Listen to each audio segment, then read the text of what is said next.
Imagine waking up every single morning, knowing that everyone in your tribe fears you. Not because you are dangerous. Not because you are a warrior. Just because of your job. A job that no one asked for. A job that was forced upon certain people in ancient human society. And the darkest part? Without this person, the entire tribe would collapse. Today, we are going to uncover the darkest, most disturbing job that existed in ancient human society. A job that modern history books barely mention. A job that will make you question everything you thought you knew about how our ancestors actually lived. Stay with me. Because the answer is not what you expect. To understand this job, you first have to understand what ancient human life was actually like.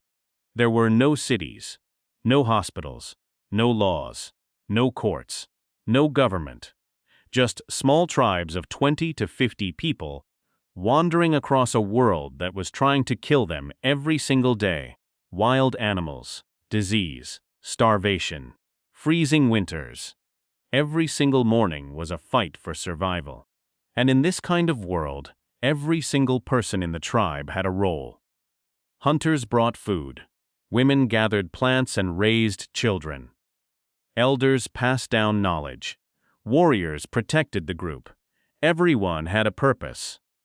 Everyone had a place, but there was one role that nobody talks about. One role that was darker than anything else. One role that carried a weight so heavy that the person who held it was never truly accepted by their own people. Job was dealing with the dead. Now, before you think, oh, that is just burial. Simple stop.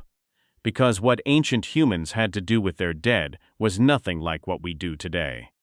Nothing even close. Think about it. No coffins, no graveyards, no funeral homes, no priests, no ceremonies that we would recognize. When someone died in an ancient tribe, which happened constantly, remember, life expectancy was around 30 to 35 years. Someone had to handle that body. Someone had to touch it, move it, prepare it, decide what to do with it. And that someone was always the same person. This begins. Archaeologists and anthropologists have studied ancient burial sites across every continent. And what they found tells us something deeply disturbing about how ancient humans saw death. They were absolutely terrified of it. Not just sad. Not just grieving. Completely. Paralyzingly terrified. Ancient humans believed that death was not an ending. They believed that the spirit of the dead person lingered, that it could come back, that it could infect the living, that it could bring disease, bad luck, and disaster upon the entire tribe.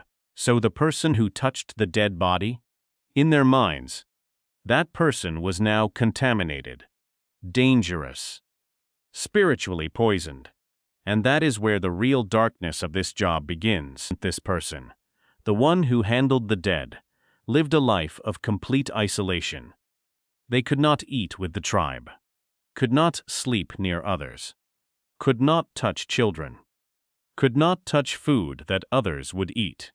In some ancient societies, they were not even allowed to speak to other members directly.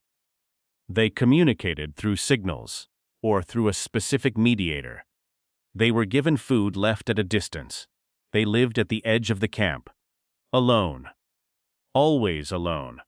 And the most haunting part, this was not a punishment. This was not because they had done anything wrong. This was simply their life. From the moment they were assigned this role, sometimes from childhood, this was who they were. In some cultures studied by anthropologists, this role was inherited. If your father was the death handler, you became the death handler. No choice, no escape. Generation after generation, isolation after isolation, darkness after darkness. Here is the part that will genuinely disturb you, despite all of this isolation, despite all of the fear, despite being treated like an outcast their entire life. When this person died themselves, nobody handled their body. Think about that for a moment. The person whose entire purpose in life was to give dignity to the dead received none themselves. Their body was often left where it fell, or disposed of quickly, with no ceremony, no ritual, no respect, because even in death, everyone was too afraid to touch them. This was not the only dark job in ancient human society. There were others. In some tribes, there were what anthropologists call sin eaters, people who would ritually consume food placed on a dead body, symbolically absorbing the sins of the deceased. They too lived in isolation, feared, necessary, forgotten. In others, there were individuals responsible for deciding which newborn babies were too weak to survive and what would happen to them. A decision no human being should ever have to make. But in a world with no medicine, no food security, and constant danger, someone had to. These were not monsters. These were not evil people. They were ordinary human beings, born into extraordinary darkness, doing what needed to be done, so that everyone else could live in the light. Rana.